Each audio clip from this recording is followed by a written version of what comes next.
תיאטרון המעיין זה בעצם תיאטרון פרטי, שמטרתו לקחת לחבר בין תוכן יהודי, ישראלי, עברי, בין תרבות עם ישראל, לבין הכלי הזה שנקרא תיאטרון, שהוא קסום, מדהים, מרגש, מצחיק.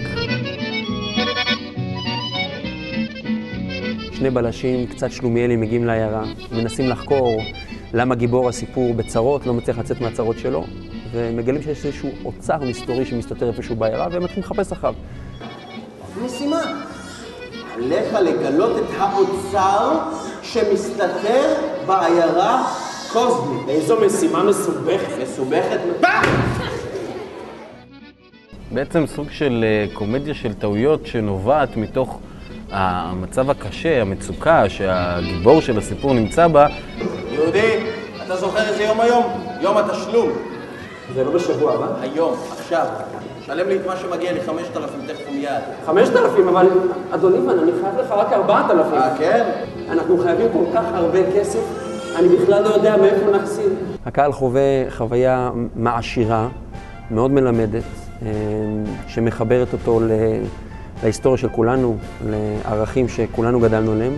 אם אתה באמת רוצה להיות סוכן חשאי, אם אתה באמת רוצה להיות, אתה חייב מהר מאוד ללמוד את הכללים. זה לא בסדר. מבוקש אברהם. משאירים הרבה מקום לדמיון של הילדים. זה לא סרטון שבו את הכל רואים, לילדים יש המון מה לדמיין. זה לא משנה. עכשיו הם יקחו. הם גם לא פעם משתפים אותנו במהלך ההצגה בפתרונות שהם מציעים. הכל אבוד אל הרב.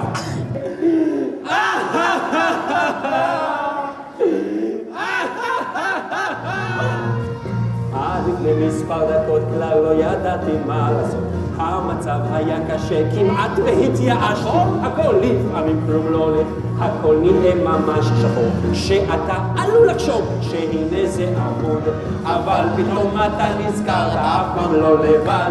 איתך הוא מלך המלכים, יש אבא במרומים, השם שומרי, השם צילי, על יד ימיני.